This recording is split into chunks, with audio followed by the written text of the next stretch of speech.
आज आपण बनवणार आहोत एकदम खमंग, बाहेरून कुरकुरीत आणि आतून मऊ अशी हैदराबाद स्पेशल म्हैसूर बोंडा। हैदराबादच्या स्ट्रीट फूडमध्ये मिळणारा हा गरमागरम बोंडा आणि त्यासोबत दिली जाणारी चटणी अगदी लाजवाब कॉम्बिनेशन आहे। चला तर मग उशीर न करता या रेसिपीला सुरुवात करूया।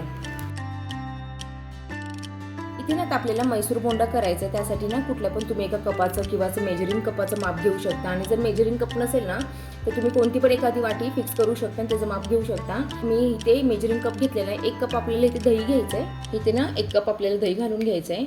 आता ना ह्याच कपाने ना आपल्याला अर्धा कप इतकं मी पाणी घालून घेणार आहे। ह्याच कपाने ना तर मी अर्धा कप आहे पाणी घालून घेणार आहे।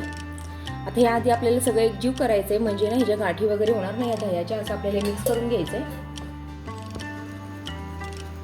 छान असं आपल्याला एकजीव करून घ्यायचं आहे, म्हणजे पिठाच्या पण गाठी होत नाही आणि या दह्याच्या पण गाठी होत नाही, याचं ताक तयार होतं छान असं।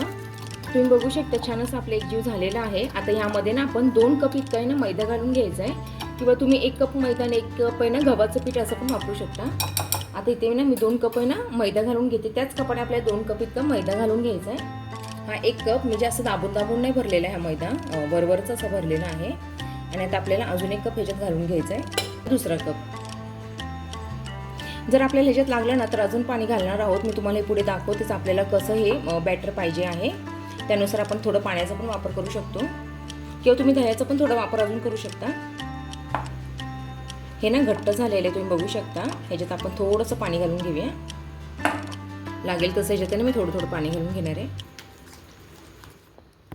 इथपर्यंत आपल्याला ना असं ह्याची कन्सिस्टन्सी ठेवायची आहे, जास्त पण पातळ करू नका, नाहीतर खूप मग ते खुसखुशीत असे हे म्हैसूर बोंडे होतात। आपल्याला एवढं ठेवायचं आहे। आता ह्याच्यात ना आपल्याला चवीनुसार मीठ घालून घ्यायचं आहे, जिरं घालून घ्यायचं आहे आणि सोडा घालून घ्यायचं आहे। चला तर मग आपण ह्याच्यात चवीनुसार मीठ घालून घेऊया।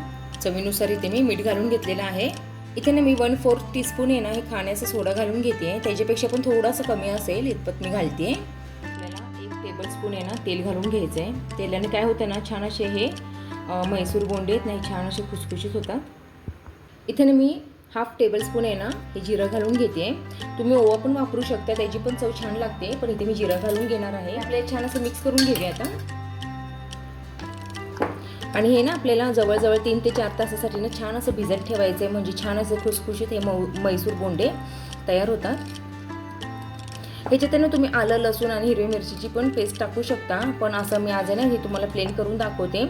असे प्लेन पण आहे ना भरपूर असे छान लागतात।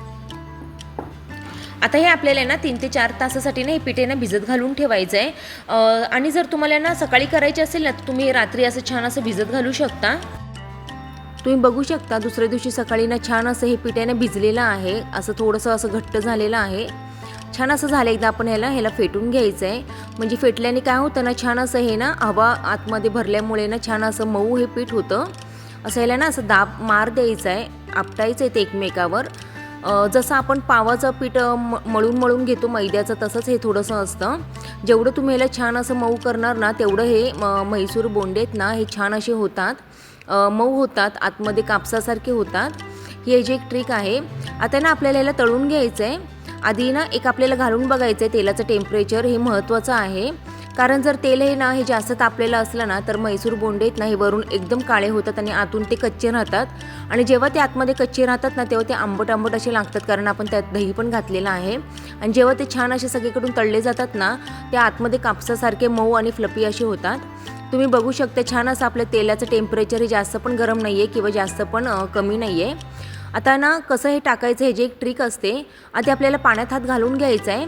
आणि ना ते लोक असतात ना जे म्हैसूर बोंडे करतात त्यांना जास्त प्रॅक्टिस असते, ते असं ना इथे तुम्हाला व्हिडिओ दिसत असेल अशा प्रकारे ते तेलात असे सोडतात। मग त्याने काय होतं ना एकसारखे आणि छान असे गुबगुबीत आपण म्हणू शकतो असे म्हैसूर बोंडे आपले रेडी होतात। आता मीडियम गॅसवर ह्याला आपल्याला तळून घ्यायचं आहे, उलटपालट करून छान असं क्रिस्पी होईपर्यंत तळून घ्यायचं आहे। ते वरून क्रिस्पी होतात आणि आतमध्ये ना फ्लपी असे होतात। आपण ह्याला तळून घेऊया।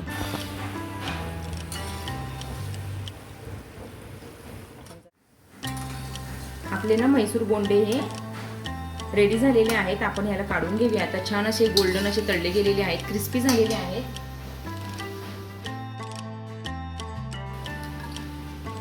छान असे आपले हे म्हैसूर बोंडे रेडी झालेले आहेत। आपण हे ना सगळे अशा प्रकारे करून घेऊ। एकदा मी तुम्हाला परत कसे टाकायचे दाखवते। चला तर मग आपण अजून दुसरे बॅच तळून घेऊया। हे असं हातात उचलायचं. हे खूप असं चिवट असं पीठ असतं कारण हा मैदा आहे.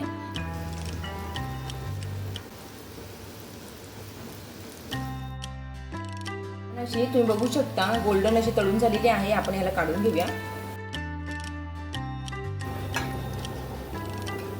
आता आपले गरमागरम मैसूर बोंडे तयार झाले आहेत आणि आता बनवूया ती स्पेशल चटणी जी आपल्याला स्ट्रीट फूडमध्ये बोंड्यासोबत मिळते. ही चटणी अगदी साधी पण खूपच टेस्टी असते. आपल्याला फुटाण्याची डाळं लागतात, पण इथे माझ्याकडे फुटाणे होते म्हणून मी ते घेतलेले आहे. तुम्ही डाळं पण घेऊ शकता. जास्त डाळं वापरतात ह्याच्यात, पण इथे ना मी खोबरं आणि डाळ समप्रमाणात घेतलेले आहेत. इथे आपल्याला फुटाणे लागणार आहेत, खोबरं लागणार आहे समप्रमाणात आहे. हे 1 इंच आलं, 2 हिरव्या मिरच्या, तुम्ही किती तिखट खाता त्यानुसार करू शकता, कमी जास्त आहे मिरच्या. आणि हिरवी ही चटणी असते म्हणून इथे मी कोथिंबीर घेतलेली आहे. तुम्ही थोडा पुदिना पण घालू शकता तुमच्या आवडीनुसार. आता हे आपल्याला सगळ्यांना एकत्र करून मिक्सरमध्ये छान असं बारीक ह्याची पेस्ट करून घ्यायची आहे. हे सगळं बारीक करून घ्यायचं आहे. खोबरं घालायचं आहे, आलं, हिरवी मिरची आणि कोथिंबीर. ह्याच्यातच मी थोडं ना चवीनुसार मीठ घालून घेणार आहे. ते आपल्याला ड्राय बारीक करून घ्यायचं आहे आणि मग थोडंसं पाणी घालून आपल्याला वाटायचं आहे. थोडंसं पाणी घालून पुन्हा एकदा ह्याला वाटून घ्यायचं आहे. छान अशी ना आपली पातळ चटणी ही रेडी झालेली आहे. आता आपण याला फोडणी घालून घेऊया. ही अजून पातळ असते कारण ते म्हैसूर बोंडीने छान असं ह्याच्यात डिप केले ना ते सगळे ती चटणीचं आहे ना चटणी ना ही शोषून घेतात, अशी असते. मी अजून थोडेसे ह्याच्यात पाणी घालून घेणार आहे. आता या चटणीमध्ये मी ना थोडी साखर घालून घेणार आहे. साखरेने काय होणार आहे ना, आंबट तिखट अशी जी चव होणार आहे चटणीची, एकदम छान लागते ही चटणी. थोडेसे आंबट गोड अशी ही चटणी तयार होते.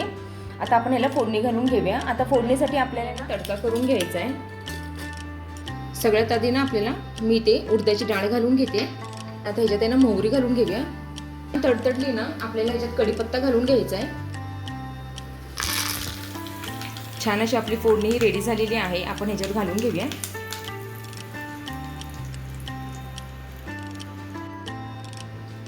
इथे ना आपली चटणी ही रेडी झालेली आहे. बघता क्षणीच खावाशी वाटणारी चटणी आहे. कधी पण काय करायचं ना, या रेसिपी बरोबर आहे ना, ह्या चटणीला आपण जेव्हा ही रेसिपी करतो ना म्हैसूर बोंडा, ती चटणी आहे ना खाल्ली ना तुम्ही थोडीशी वेगळी लागते कारण त्याच्यात आहे ना थोडी साखर वापरलेली असते. साखरेने काय होतं ना चटणीची जी टेस्ट आहे ती दुप्पट अशी वाढते.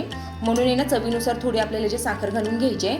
आता आपण ह्याला सर्व करून घेऊया. त्याच्या आधी मी म्हैसूर बोंडा एक तुम्हाला आहे ना कसं झालं आहे ते दाखवते. तर अशी ही आपली गरमागरम मऊ आणि स्पॉन्जी म्हैसूर बोंडी रेसिपी तयार झालेली आहे. बाहेरून कुरकुरीत आणि आतून एकदम सॉफ्ट अशी ही स्ट्रीट फूडसारखी बोंडे आणि ती खास चटणी एकदम परफेक्ट असं कॉम्बिनेशन आहे. तुम्ही नक्की घरी करून बघा आणि मला कमेंट करून सांगा की कशी झाली ते. व्हिडिओ आवडला असेल तर लाईक करा, शेअर करा आणि चॅनलला सबस्क्राईब करायला विसरू नका. चला तर मग पुन्हा भेटूया अशा एका छानशा आणि नवीन रेसिपीमध्ये. तोपर्यंत बाय.